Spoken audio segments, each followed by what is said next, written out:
here it is. Frost Vortex just got way better. With the new patch, making Silent Abysses stronger, the Abyss Gland's actually useful. So today we're talking about the Abyss Glands. You can buy this weapon from the Blueprint shop by pressing G on Wish Machine, go to Assault Rifle and just get it from there. Or you can click F, make a wish, and just get it from Echoes from the Rift, or a specific banner that has and drops the gun, which there is none right now. We're going to start with how this gun works, what you need to upgrade for your gears, and keep in mind that this is a elemental weapon build, which means this weapon will need you to get 6 stars of each of your armor. So if you're a beginner player, I don't recommend making this your first build. Although if you do have 6-star 1 armor piece, then you can just click Blueprint conversion, put any 6 to 1 star and just keep converting and crafting them until you have all 6 armor pieces of 6. But let's start off with how the weapon works. Hitting the enemy will trigger Frost Vortex. Once you hit, it instantly will trigger, and that is not supposed to happen. Then you will have a 7-second cooldown, which is displayed above your health bar, indicating when you can hit next and spawn another Frost Vortex. You can also reduce the cooldown by 0.5 seconds every shot you hit. So for example, if I shoot, you can see that the cooldown jumps down way quicker. The damage is reduced by 70% to other people, which means it will deal only 30% damage. Then we have Frost Vortex damage frequency is increased by 100%. This means that when you trigger Frost Vortex, the ticking is twice as fast as with any other Frost Vortex weapons. This is how fast Silent Abysses ticks. And this is how fast Abyss Glands ticks. Almost like Burn at this point with barbecue gloves. Lastly, when you hit a non-meta-human unit, which is in PvE, in PvP this does not work, and if the target is inflicted by Frost Vortex, which is this status right here, then you will deal an increased final damage of Frost Vortex, 5% per stack, stacking up to 10 times. Now you can have only one Frost Vortex at a time, so if you swap targets and shoot another target, the other one will despawn. As you can see, as soon as I trigger it, it's gone. Every time you re-trigger the Frost Vortex on a different target though, let's say you shoot this target, you see the damage is increasing up to 50%. If I swap the target, the damage is gonna be gone and you'll have to restack it again. And then lastly, we get a 30% Frost Elemental damage increase, which just goes into your Frost Elemental damage bonus over here. As you can see, everything else is 19.1, but this one is plus 30. Now, if we go right click on the weapon, click details, click X on a keyword. Here it says what Frost Vortex is. It will trap enemies within 4.5 meter radius, and it will inflict 50% of your psi intensity as damage. Every 0.5 seconds, you will tick damage for 4 seconds, and then only one Frost Vortex can stay at a time. So your damage will be dependent on psi intensity. Now, as for damage, how it works is your status damage, your elemental damage, your Frost Vortex damage bonus will all matter for this build to deal more damage. And this is how the damage is calculated. So you would take status damage, elemental damage. These are separate 2 multipliers which you have to include for calculation. You would put your base right here, multiplied by 0.5. That's because minus 50% of the Frost Vortex damage. Then you convert your 49.1% to 491, which is your elemental damage. Same with this one, which is your status damage. And then the final result will be this number right here. If you just copy this in a calculator, and that's what you would get. Rounded down to 139 because the game rounds it down. And if we tested it in game, we would do 139 damage per tick. Now, of course, if you put something like Elemental Sense, which gives you 25% Frost Vortex damage bonus, then you're adding a new multiplier to the calculation, and that will be this number right here, 174. And that's gonna be our damage.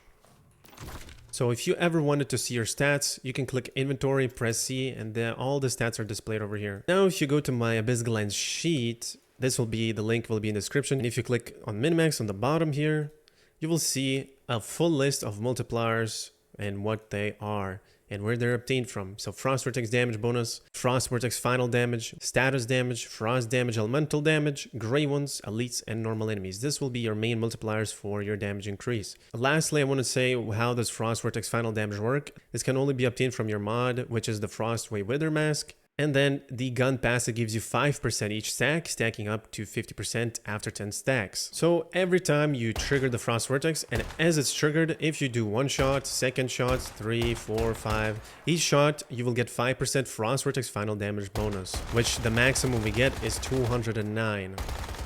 And simply, Keep in mind that this multiplier does not show up in your inventory. You cannot really see it. But if you wanted to see your damage, as you can see, if you put 50% in the one multiplier here, we would be doing 209 damage, which is the exact damage we're doing in game.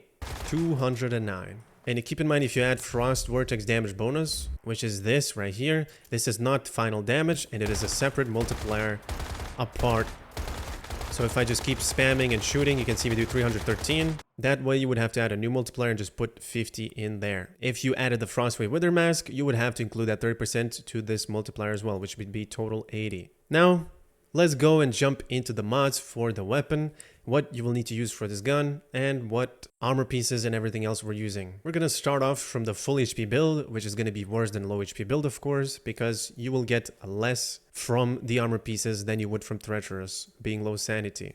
We're going to be using Cryoblast on the gun. Comes down to the situation you are in. Like if you trigger Frost Vortex for the first time, you will already deal 10% damage if you were using Cryo Catalyst. But if you kept shooting for long periods of time, you would deal only 10% and not 20%, while the Cryoblast is doing 20% if you stack it up total. So the problem is this mod needs you to stack and trigger Frost Vortexes to get 4% damage increase, which stays only for 4 seconds, which means you would have to trigger 5 Frost Vortexes to get 20%, or 3 Frost Vortexes to get 12%, while with the Cryo Catalyst, you could be getting that 10% on your first Frost Vortex trigger. So which one is better? It's honestly situational. For bossing, I would use Cryo Blast, but for mobbing, you could use Cryo Catalyst, which would be better for bursting quickly, and you wouldn't really see a difference. But for the helmet, we're using Deviation Expert. This mod simply gives you 20% status damage, which we need the status damage to balance out together with our elemental damage. And there's no other options to really use, as well as we're getting fire rate from using Deviation Expert, so this is the best mod for Abyss Gland. We also have Work of Proficiency, which gives you reload speed and elemental damage, but you get no fire rate, which means you'll have to first reload the mag from 0 to get that reload speed and elemental damage, which is not really great. So Deviation Expert will be the best. We have Frostwave Wither, and simply I just explained here what it does. It's best for Abyss Glands. With Bingo for bossing, if you are going to use this together with like Silent Abysses and Abyss Glands, this mod will not work for crystals because it only increases your damage for the Frost Vortex. And if you're using Frost Construct, this mod is more like for Silent Abysses. Of course though, if you are using Silent Abysses and Abyss Glands as a secondary, you can still use this mod to increase your crystal damage. Although, however, I just recommend using Frostwave Wither because mainly you're going to be shooting with Abyss Glands and triggering Frost Vortexes, of course, and this is going to give you more damage for your ticks. For the gloves, we're using Elemental Overload. Now, you could be using Status Enhance. It depends all on your multipliers. If you just full buff, like use your Whimsical Drink, you know, your Minty Meat and all that, and if you see your status damage is like lower than elemental damage, then put status enhance on your gloves. But if your status damage is higher than elemental, put elemental overload on your gloves. This is just to balance out your stats. Now let's say we have 150% status damage and we have 150% elemental damage. If you took that into the calculator, you would get this number right here. Now, if we took the same amount of numbers, but with a lower amount, for example, 200 elemental and 100% status, our damage would be 750, which is less than this. 200 status and 100 elemental. All summed up, it's 300% from both. 150 with 150 is 300%. But this is due to how multipliers work in this game, or in general in life, how math works. So you would want to balance out your status and elemental to deal the most damage. As you can see, if you wish to get this calculator, this can be found in my Patreon from top supporter role, so you can always calculate your damage easily. Then we have a mod on the top piece. You can go with whatever you like, whatever you prefer. Just go to the mod section, go to the top pieces, and just read each mod, which one you really like. I would recommend using Quick Comeback or Head-on Conflict or Rejuvenating for the full HP build. We have covered Advance for the shoes, and this is going to be the best mod for the shoes for the full HP build. Simply, you don't take damage for 4 seconds, and you will get a buff of 20% status damage after so. You also can take any damage, and the buff will still stay until it expires. And lastly, for the bottom pieces, you want to have Elemental Resonance. On your very first reload, the Elemental Resonance is the best mod because for each instance you deal elemental damage, you will get 1% elemental damage.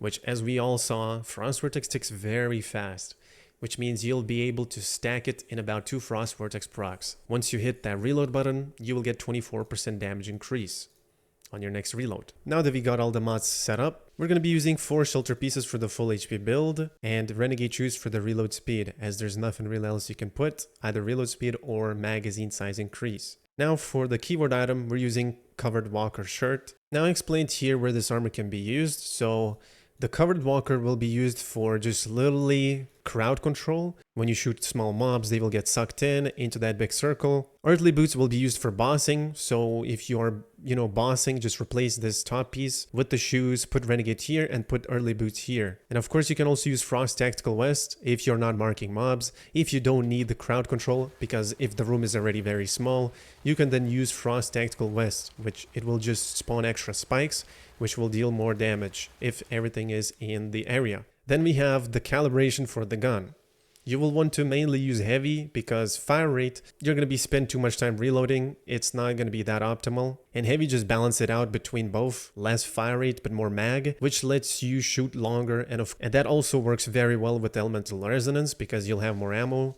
You'll be able to trigger more instances and keep that damage bonus for longer. Now for the food buffs for monoliths, you'll want to use first of all bland dish. You have to eat this first before eating any 4 of these, and that's because how it stacks. It counts as a 5th food buff with all of these together, so it doesn't count as a food buff or drink buff, it's just the bonus is there. So you have to eat this first. To make the bland dish, you need to put 2 water, to put 1 purified water, 1 boiled water, 1 peanut, and 1 deer meat. If you don't have the peanuts, just put sugar. And then once you get that, you get your whimsical drink, your Borscht Deluxe with the deer meat.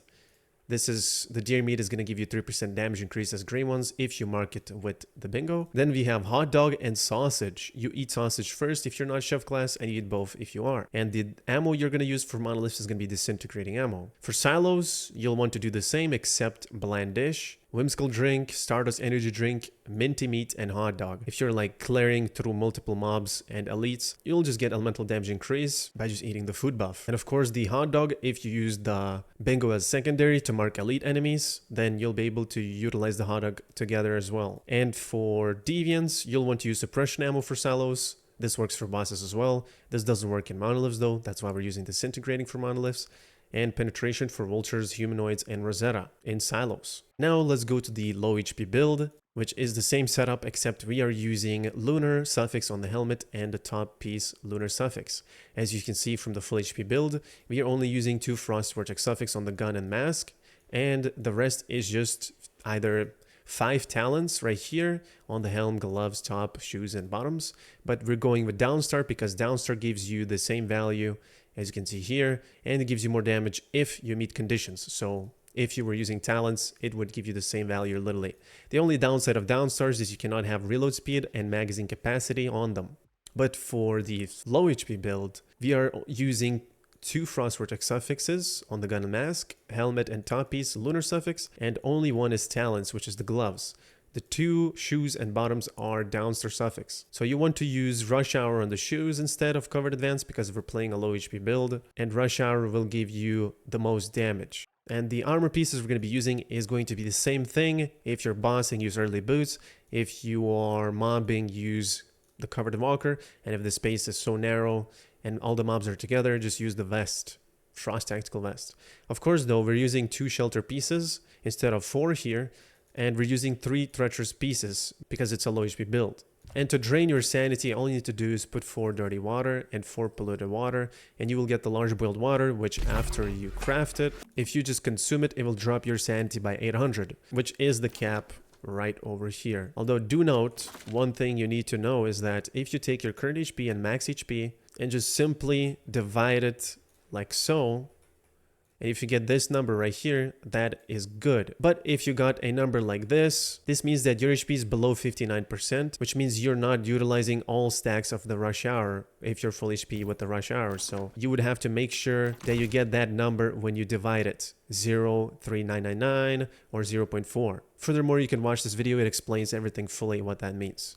Now if we go to the min-max tab here, You'll be able to see all the multipliers, of course, and on the very right side, if you scroll, this is the substats you need to focus for the mod. So if you are able to get reload speed bonus or magazine capacity with Grey 1 status damage elemental, that's great. Get that for sure. Of course, if you're mobbing, then replace the gray ones with elite enemies, or you can have both of these replaced with normal enemies and elites. Now for bossing, you will want to prioritize this preset, which is going to be first one, Frost Vortex damage, gray ones, frost damage, and then the last one is any you want, elites or normal enemies. The Frost Vortex damage should be gold, frost damage should be gold, gray ones should be gold, and that's about it. And for mobbing, you will also want to have Frost Vortex damage, Elite, Frost damage, and normal enemies. And this is the colors it should look like. Okay, now where's the gun good? Click here, and you will be able to see general use AoE damage is S tier, single target is also S, with a little bit of a minus. Not on all bosses it works, but mostly this gun does the job. Yeah, it just does. Everything except X1 boss, anything that is elemental immune, it will not be able to kill the X1 boss, for example, or Forsaken Giant. But for anything else, I mean, this gun is solid, I would say. The new buff just made this gun decent enough. It's usable, playable, and it's fun. So yeah, the weapon tier list can be found if you click this link in a separate sheet. Now for the mods, how they look like in game on mine, they're almost all 3 gold substats on each of them, but not all of them have it. But this is what you want to do to get the most damage. You need to get the proper substats. You cannot just put the mod in and be like, guys, the damage is there. I'm doing so much damage. No, you have to focus on your substats. Everything has almost elemental, frost vortex damage, frost damage, and status damage. Now, let's go to the Cradle. What you want is anti-void, aerial suppression, tactical combo, status enhancement, deviant energy defense for the shield when you summon your deviation, elemental sense, extreme freezing, and then lastly tactical leap will be used for accumulating stacks with your stardust energy drink. So you drink it, and when you basically double jump and stay in midair enough, you will get these stacks accumulated, as you can see, and you will gain damage increase for that. Now keep in mind this works only in silos, does not work in monoliths, so that's why we don't use the double jump in monoliths. Now, whether to choose to use jellyfish or to use snow sprite, it all comes down to the jellyfish being for stationary and immobile targets that don't move. So you just toss it down and it just sits there.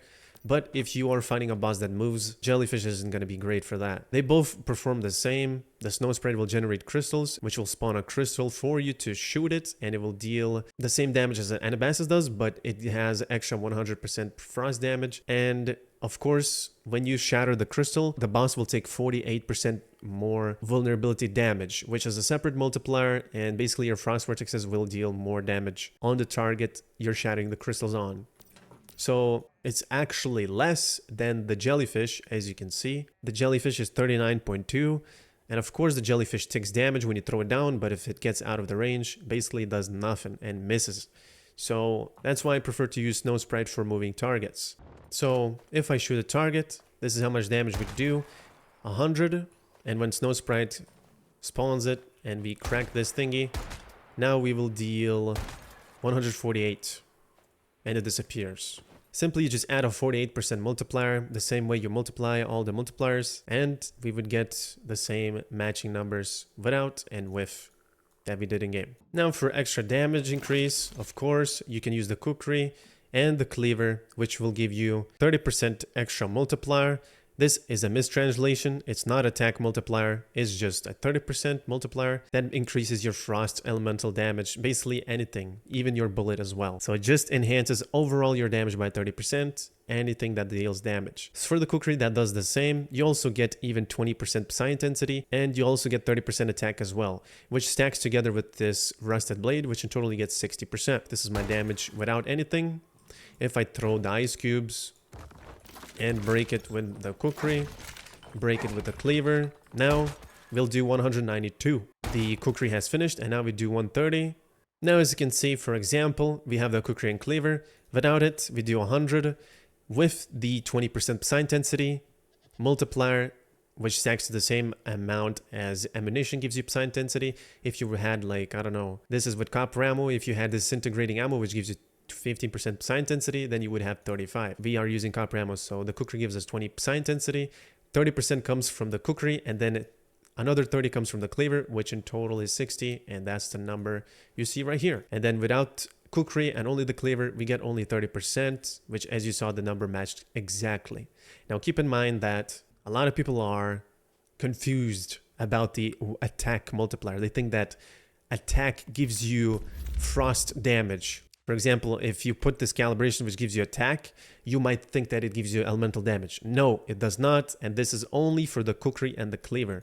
So just don't get mistaken by this attack description over here. Now, of course, to get these ice cubes, you gotta get the ice spot deviation, which is obtained from the Way of Winter map by just clearing this silo right here, Psi Divergence. On the end of the boss fight, you can get an ice spot, which you put in, and this will generate you ice cubes. Ladies and gentlemen, that's about it for this video. If you guys have any questions, leave them down below in the comments, or just join my Discord and ask there once you're in the general channel. As always, I'll see you guys in the next one. Take care, and peace out.